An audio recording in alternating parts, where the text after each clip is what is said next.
Assalamualaikum warahmatullahi wabarakatuh. Pertemuan terakhir ke-31 kalkulus akan membahas panjang kurva bidang sebagai salah satu penerapan integral.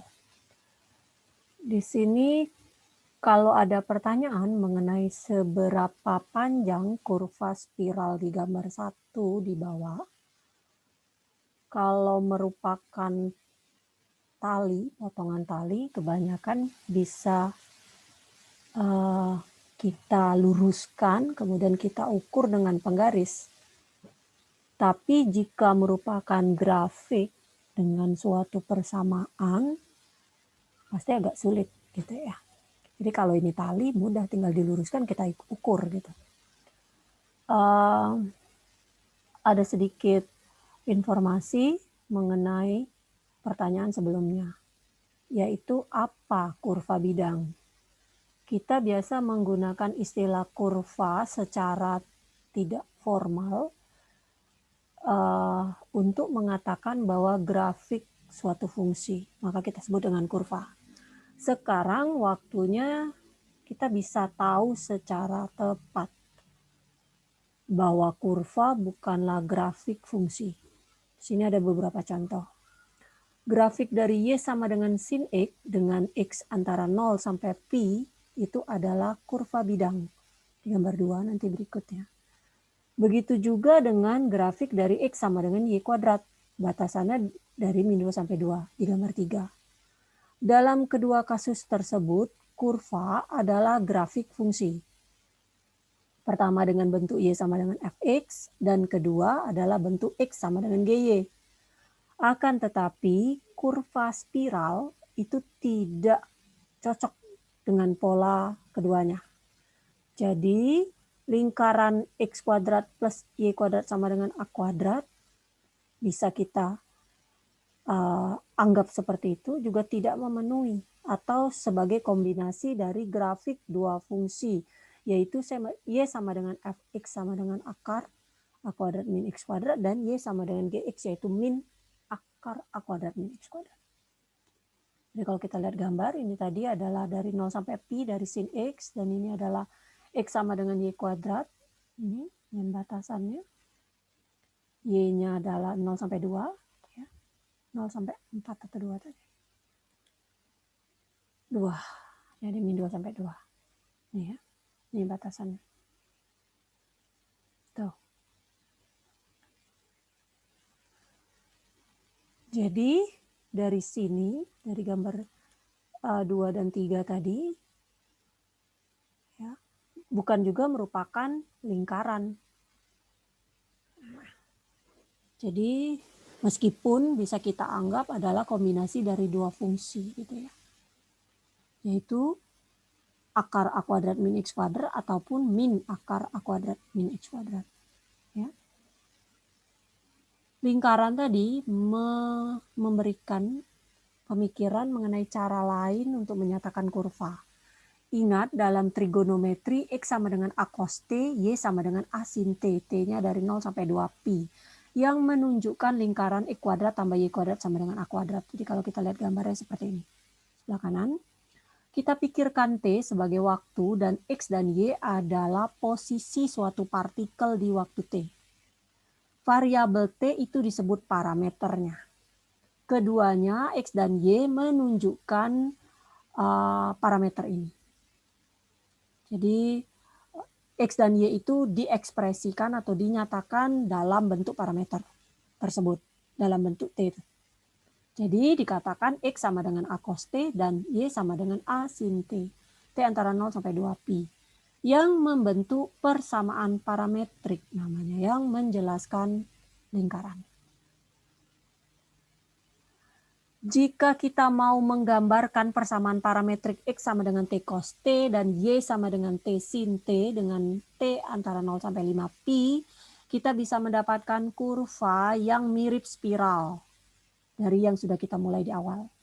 Dan kita bisa memikirkan kurva sinus yaitu di gambar 2 dan parabola di gambar 3 dalam bentuk parametrik juga. Jadi kita bisa tulis X yang sama dengan T, Y-nya adalah sin T.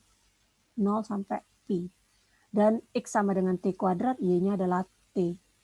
T dari min 2 sampai 2. Jadi kita bisa transformasikan bentuk persamaan itu, persamaan biasa tadi menjadi persamaan parametrik. Jadi terbagi atas parameternya untuk X dan Y.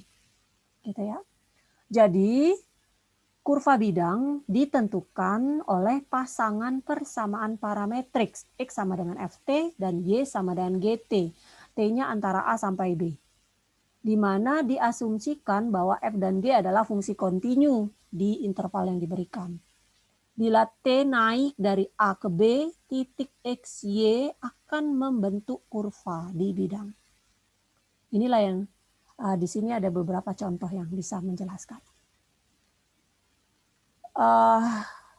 Jadi definisi yang sudah diberikan tadi sebenarnya terlalu umum untuk tujuan yang diperlukan. Jadi kita batasi ke pernyataan kita yang dinamakan kurva yang mulus, smooth curve. Kata smooth, mulus itu dipilih untuk mengindikasikan bahwa objek bergerak sepanjang kurva sehingga posisinya pada waktu T adalah XY, tidak adanya perubahan yang tiba-tiba dari arah tersebut. Jadi dia bergerak mulus saja, dia tidak ada tiba-tiba perubahan arah. Itu dikatakan mulus. Kontinuitas dari F aksen dan G aksen juga meyakinkan ini, karena kita tahu untuk dikatakan smooth berarti kontinu, ya. Jadi artinya tidak akan ada perubahan arah. Jadi kalau naik tetap naik, kalau turun tetap turun. Dan continue, jadi tidak terdefinisi pada interval tertentu. Dan juga tidak akan stop, berhenti ataupun kembali ulang gitu ya. Jadi F aksen T dan G aksen T tidak secara simultan nol, itu menjamin hal ini. Pernyataan bahwa F aksen T dan G aksen T-nya ini. Jadi menurut definisi, kurva bidang akan dikatakan mulus kalau ditentukan oleh pasangan persamaan parametrik X sama dengan Ft, Y sama dengan Gt, T-nya antara A dan B, di mana F aksen dan G aksennya ada. Dan kontinu di interval tutup AB. Dan F aksen T dan G aksen T tidak secara simultan nol. Nilainya pada interval buka AB.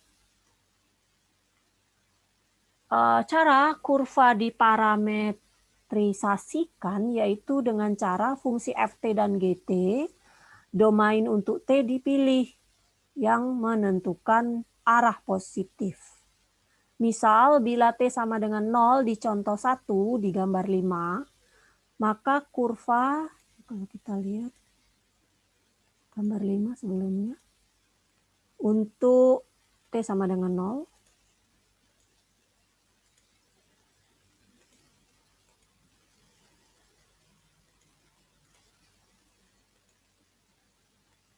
contohnya tidak saya berikan ya. Jadi kalau misalkan kita punya T sama dengan 0, kurva itu akan berada di titik 1 min 1. Dan bila T sama dengan 1, kurva di 3,0 gitu. Jadi naik.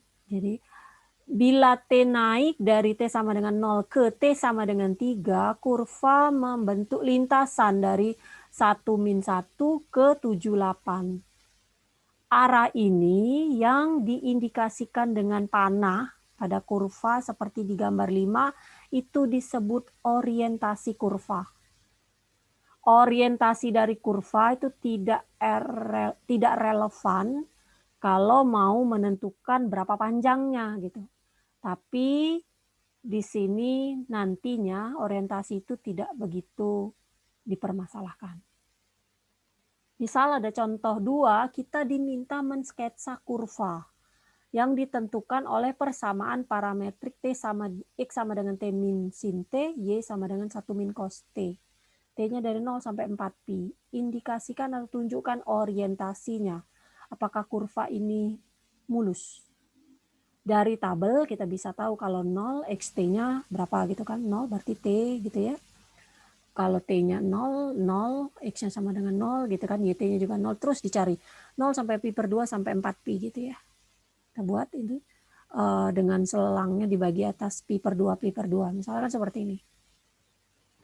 Dari tabel yang menunjukkan nilai X dan Y untuk beberapa nilai T dari 0 sampai 4pi membawa kita bisa menggambarkan grafik di gambar 6. Kurva ini tidak mulus, meskipun X dan Y keduanya adalah fungsi yang terdiferensial di T. Ya, jadi karena ada perubahan-perubahan mendadak gitu ya, pergerakan gambarnya. Masalahnya adalah bahwa turunannya dx dt itu 1 min cos t dan dy dt adalah sin t adalah simultan ke 0. Sama-sama 0 nilainya. Kalau t-nya 2pi. Jadi cos 2pi kan cos 360 adalah 1, 1 dikurang 1, 0. Dan sin 360 sama dengan sin 0 yaitu 0. Karena nilainya sama-sama 0. Makanya kurvanya tidak mulus gitu. Jadi kita cek fx, ft, fy-nya, ft, fy, kemudian f aksen t dan f aksen y-nya. Kalau dia sama-sama menuju 0 atau sama-sama bernilai 0 pada suatu titik tertentu, berarti kurva itu tidak smooth sesuai dengan definisi yang diberikan sebelumnya. Ya. Ya kan, lihat objek itu melambat di 2T. Kemudian muncul lagi dengan arah yang baru. Ya kan, ini yang dikatakan tidak mulus tadi. Bukan tidak mulus itu gambarnya ada lurus dengan ada yang tidak lurus gitu ya. Ada yang bagus menggambarnya dengan tidak menggambar bagus gitu ya. Jadi hubungannya dengan turunan pertamanya. Ya. Ini kita lihat ini ada perubahan mendadak dalam arah gitu ya.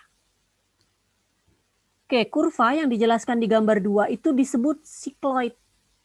Ya, sikloida. Kalau di Indonesia kan bisa juga disebut seperti itu, yang menunjukkan lintasan dari titik tetap pada jejak roda dengan radius 1 yang di-roll, yang diputar sepanjang sumbu X. Ya. Kemudian panjang busur kita lihat.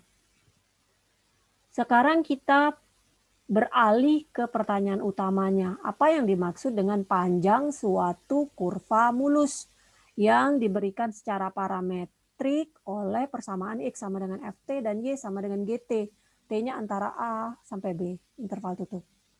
Caranya kita partisi dulu interval AB menjadi N sub interval dengan menggunakan titik TI. Ya. Jadi 0 sama dengan T0 sampai Tn sama dengan B ya, dan A sama dengan T0. Potongan ini, bentuk ini, subinterval ini akan memotong kurva menjadi N potongan dengan titik ujungnya ya Q0, Q1, Q2. Nih lihat misalnya seperti ini. Ya, di gambar 7. Idenya adalah mengaproksimasi kurva dengan segmen garis poligon yang dibentuk. Kemudian kita hitung panjang totalnya, cari nilai limit dari norma partisi mendekati 0. Artinya kita aproksimasi panjang delta SI-nya dari segmen ke I. Dengan SI itu sama aja nih. Kita cari panjang ini. Yaitu sama aja dengan delta WI gitu ya. Kan delta WI berarti ini adalah bentuk apa? Segitiga. Segitiga ini siku-siku berarti berlaku rumus ini, ya kan?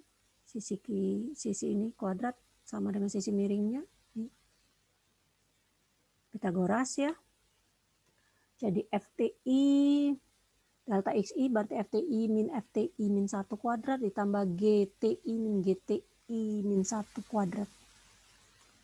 Ya. Dari teorema nilai rataan untuk derivatif, kita tahu ada titik TI bar dan TI topi dalam TI min 1 TI, sehingga sama aja dengan ini ya kan rumusnya kan, teorema nilai rataan kemarin. Selisihnya kalau kemarin B min A sama dengan F aksen X delta X gitu ya. Ini delta TI-nya TI min 1, jadi delta W kita gantikan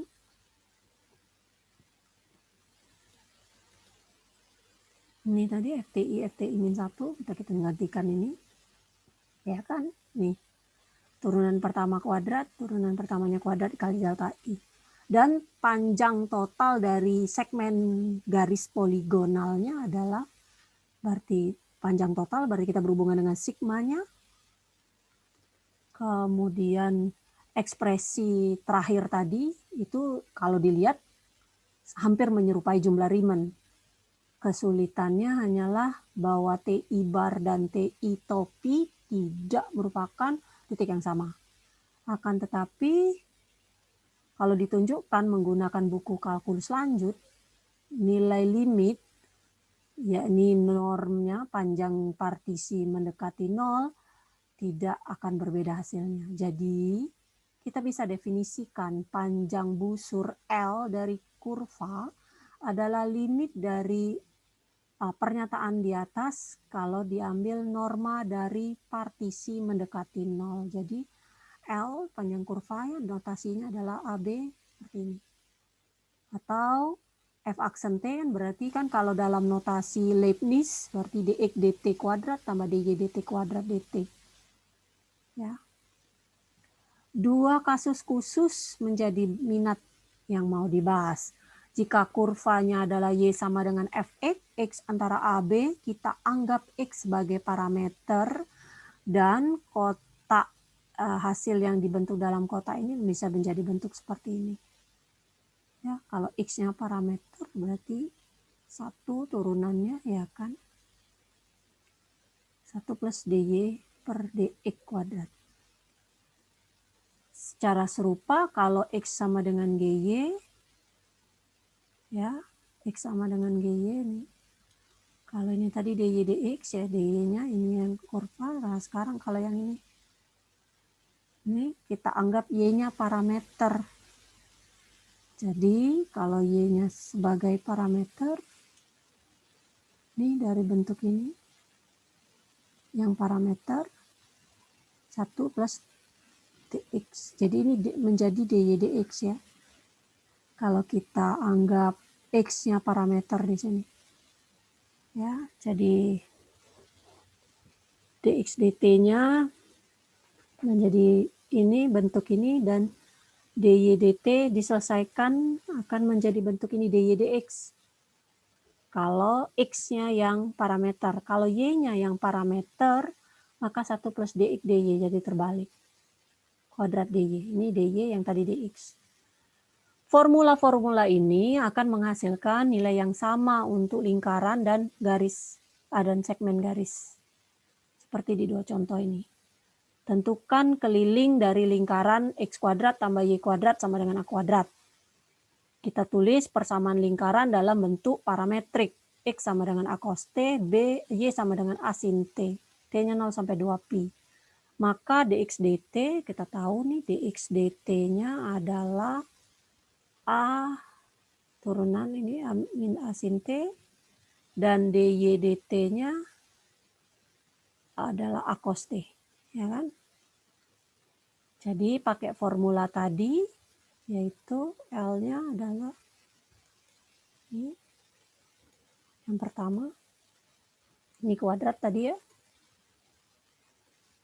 T kuadrat ini kuadrat, ditambah ini kuadrat, A kuadrat sin kuadrat T, A kuadrat per cos kuadrat T. Yang bisa kita kelompokkan menjadi A kuadrat sin kuadrat T plus cos kuadrat T. Yang kita tahu menurut rumus identitas adalah akar A kuadrat dikali 1 menjadi akar A kuadrat, yaitu A. Ya, sehingga bisa diselesaikan dapat 2pi A. Ya. Makanya kita dapat keliling lingkaran adalah 2pi R. Gitu ya. Oke, berikutnya tentukan panjang dari segmen garis dari A sampai ke B. Panjang segmen garis digambarkan di gambar 8 gitu kan. Jadi kita cari titiknya dulu 01 sampai B 513 gitu ya. Kemudian kita tarik garis lurus. Jadi persamaan garisnya adalah nih bentuk ini, tahu kan? Persamaan garisnya titiknya kan ini X1, Y1, X2, Y2. Persamaan garisnya Y min Y1 per Y2 min Y1 sama dengan X min X1 per X2 min X1.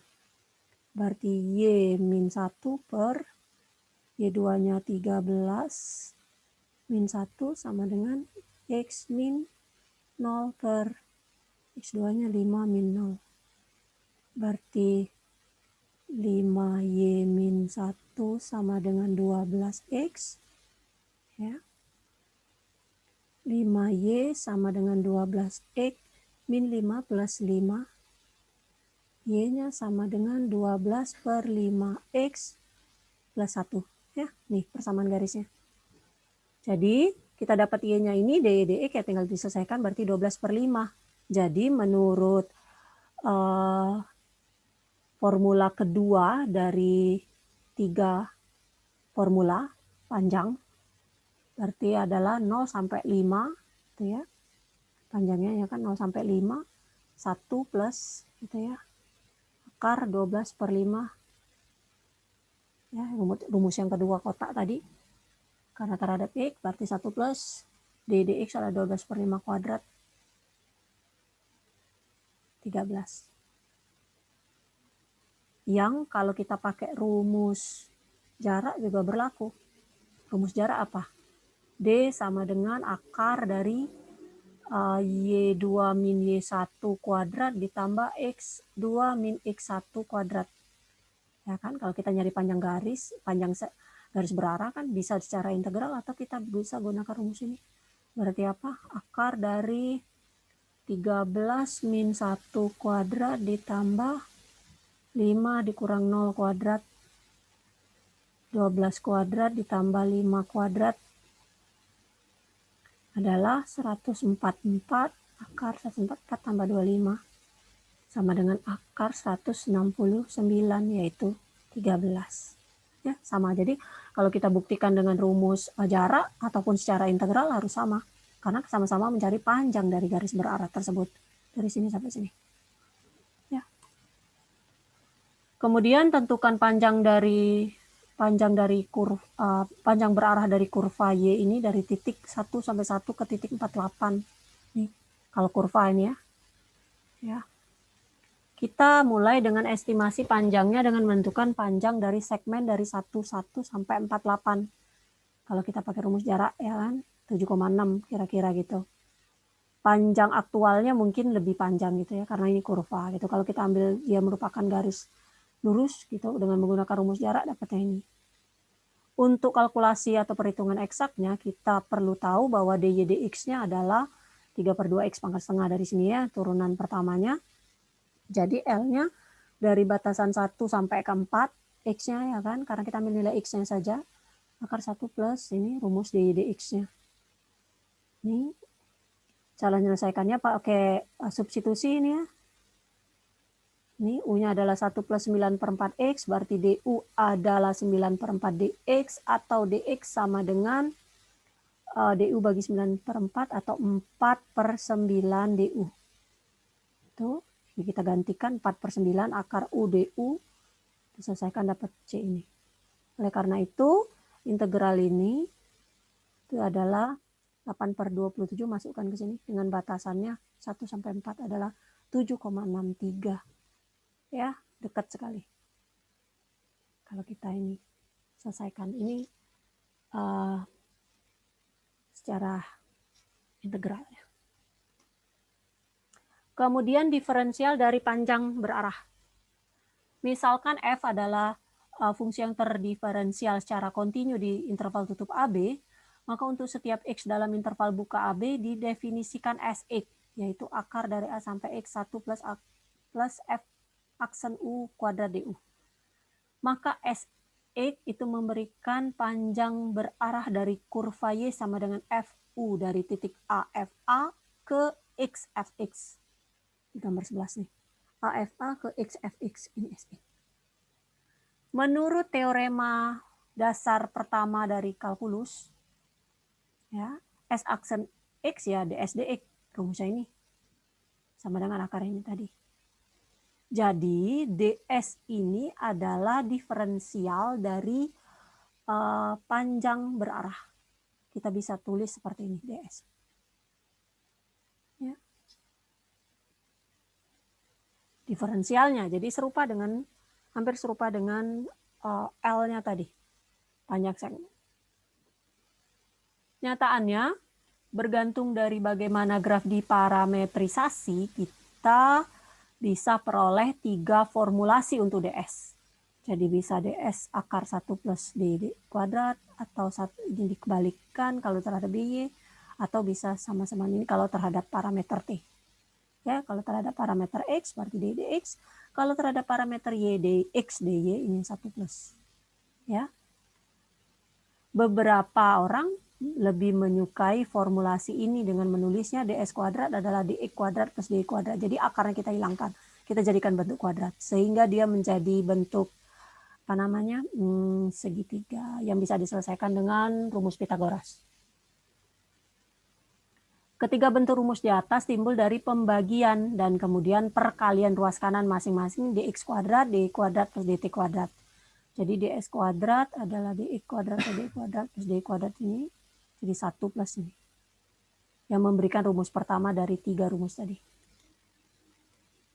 Nih.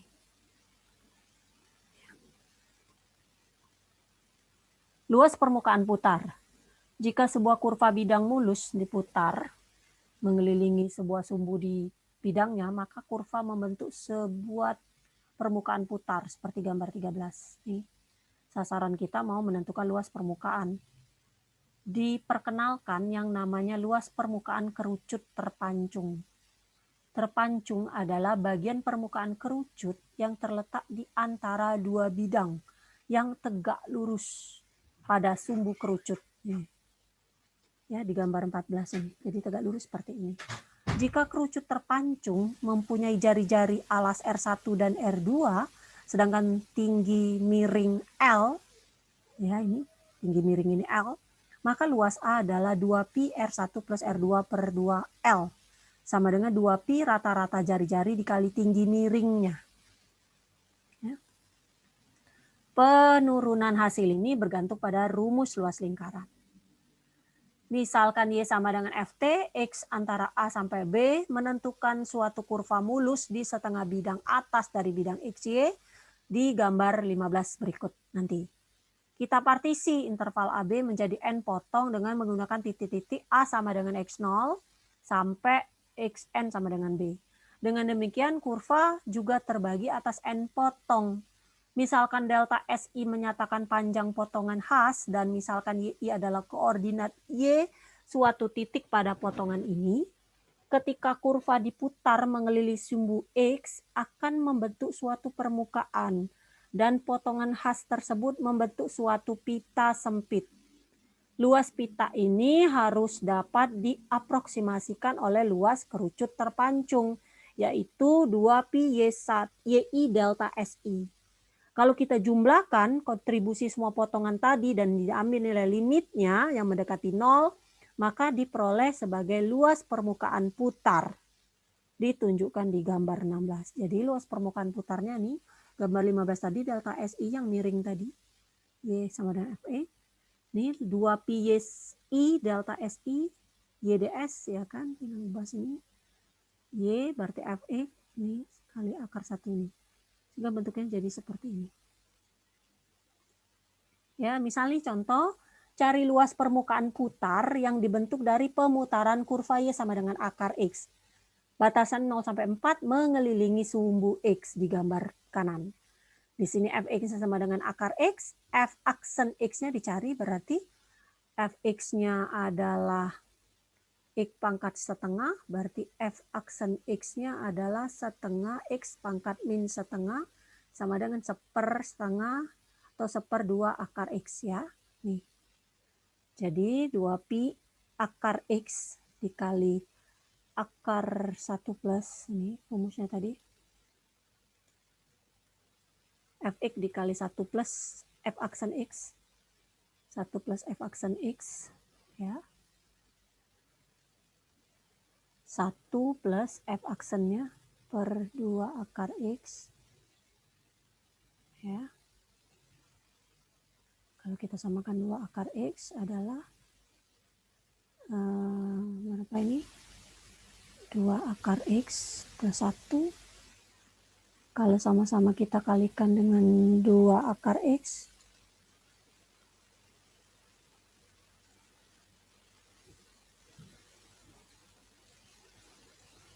maka akan terjadi